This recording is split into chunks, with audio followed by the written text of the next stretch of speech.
What's up, YouTube? Madman here. Before purchasing my Royal Enfield Classic 500, I couldn't find any good reviews from the US. So as I'm in North Carolina, I needed one. Anyways, I decided I'd do my own. As I said, this is the Royal Enfield Classic 500. It's 2017 model. 500cc single cylinder. It is what it is. I mean, style hasn't changed since the 50s. It's still got the same setup, pretty much, same principle.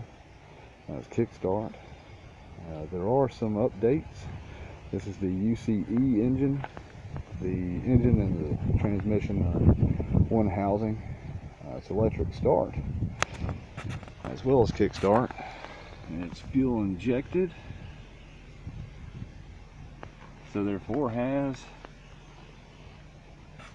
an oxygen sensor.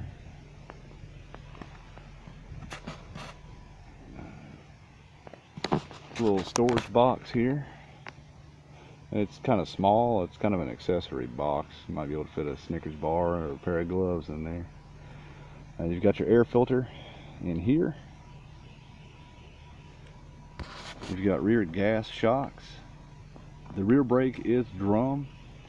The front brake is rotor. It's not analog brake. So I did switch out the stock exhaust, as it was a giant hunk of metal and it's very restrictive. I did replace it with a exhaust that still has 3 baffles, so it doesn't screw up the EFI. It can compensate about 6% either way, for more flow out, more flow in, but you can't do both, like a high flow air filter and a freer flowing exhaust, without putting in a chip or a power commander or something like that to richen it up a bit. The spring seat solo in this box is a little tool kit and your electrical components. It's got a plug here to put a battery tender on there. This is your battery box right here. Your gear shifter is on the left, of course. Earlier models were on the right. You can get a conversion kit if you like that. Alright, got your clutch here. You got your bright dim switch, high and low beam indicators, horn switch, ignition, of course, and the speedometer. As you can see, 762 miles. It's almost broken in all the way.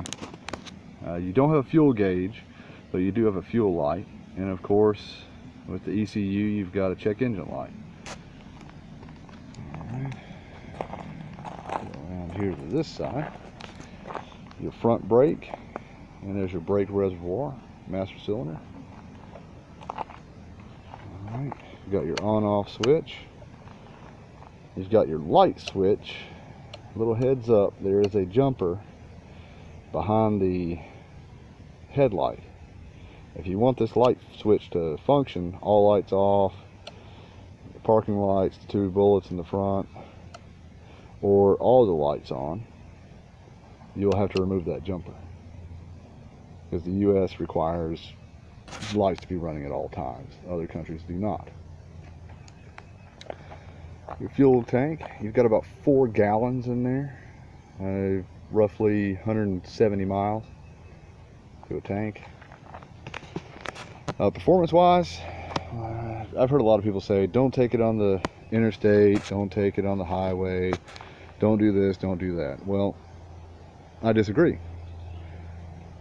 The max speed on this thing is somewhere around 90. But at those speeds, it does vibrate quite a bit, and it feels like you're beating the crap out of it. Highway speeds around 55 to 65, you're not going to have any problems. The vibrations aren't that bad at all. 65 to 70, you start getting some vibrations. I mean, the engine is a stressed member of the frame, so all the vibrations from the engine go directly into the frame. Remember, it's a 500cc piston, single, thumping up and down. It's a long stroke. Is it bad? No. Is it ungodly? No. Is it tolerable? Absolutely. You're not going to have any problems with it. I decided to go ahead and get it one on a whim, without seeing any good reviews, and I do not regret it at all. I love this bike. It's one of my favorite bikes I've owned for the last few years. That's including a GS 850. I always love the classic bikes. Let's go ahead and start her up.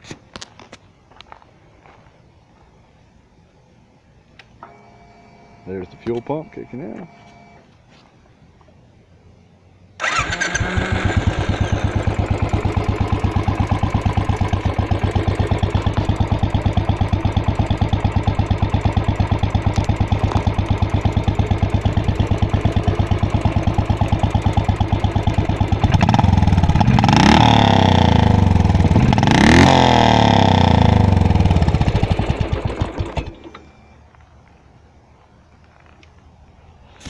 There we are.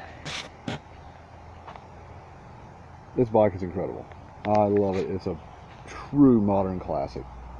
It was $6,500 out the door. That's dock fees, tax, title, tag, everything.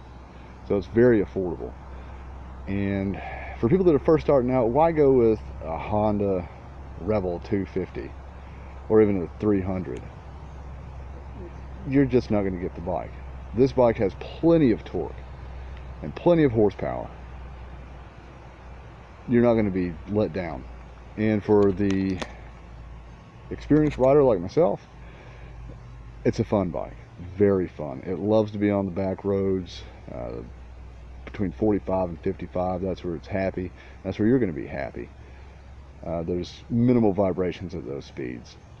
But again, like I said, the highway, you're not going to have a problem. It'll do 65, 70 all day long. I promise you. And are your hands going to go numb from the vibrations? No. It's less than running a string trimmer around your house, cutting the weeds. You're not going to be unsatisfied. You're going to be 100% happy. I guarantee it. So if you're thinking about getting one of these and you're in the North Carolina area, I would suggest Select Cycles in Greensboro. Give them a call. They're not sponsoring this video or anything. I really like those guys. They're a good group of people. Ask for Jen and she will take care of you. They also sell Triumph, Vespa. You can't go wrong just calling these guys. All right, that's it. Thanks for watching, guys.